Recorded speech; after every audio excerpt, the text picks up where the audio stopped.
Good morning, students. We will Good wait. morning, sir. Good morning. Good morning. We will wait another 2 minutes. After 2 minutes, I'll start.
Students, this is lab session, but we have to complete syllabus by 3rd August because you have examinations, unit examinations. So these 2 hours, I will teach first module.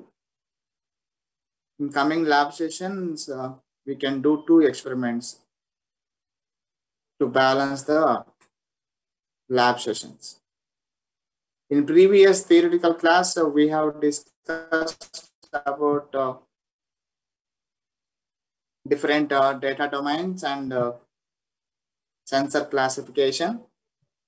And triple E students, you have listened 3 static characteristics, but again you listen, it's good.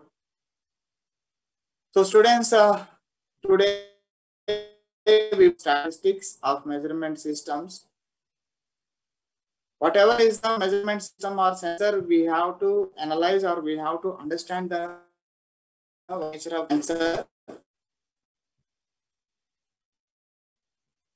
To understand nature and working parameters of the sensor, we have few static characteristics.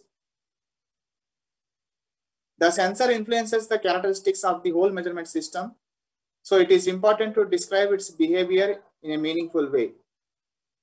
In most measurement systems, the quality to be measured changes so slowly that is only necessary to know the static characteristics of sensors.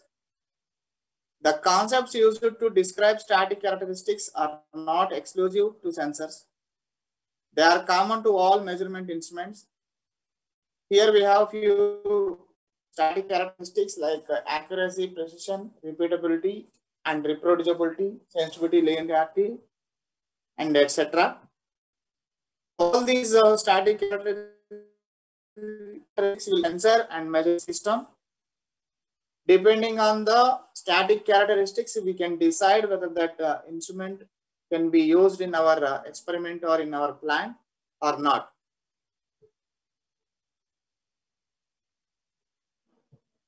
First static characteristic, accuracy. Accuracy can be defined as ability to produce value which is close to the true value. Ability to produce a value on scale which is close to the true value. Accuracy is the quality that characterizes the capacity of measuring instrument for giving results close to the true value of the measured quantity. Close to the true value of the measured quantity. Sensor accuracy is determined through static calibration. It consists of keeping constant all sensor inputs except the one to be studied. This input is changed very slowly. The successive constant values along measured range. The successive sensor output results are recorded. Their plot against input values form the calibration curve.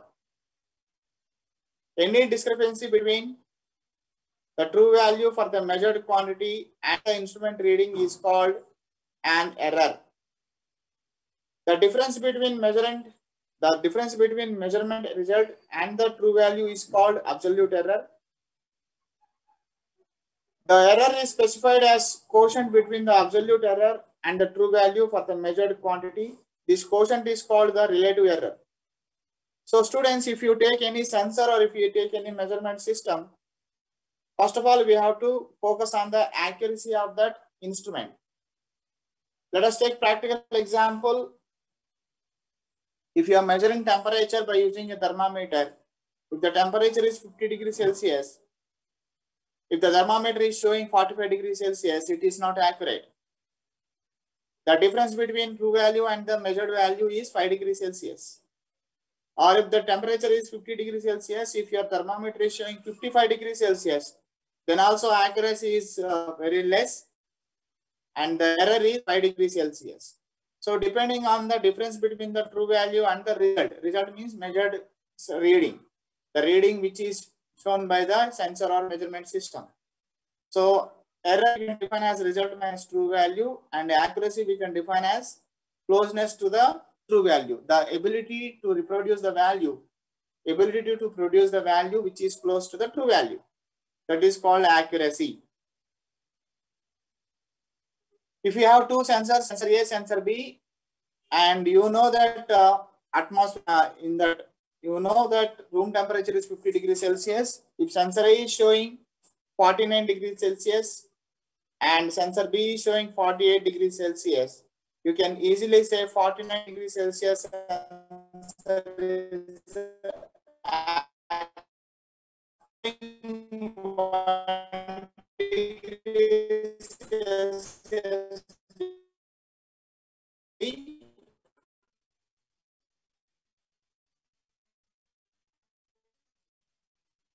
Answer A is more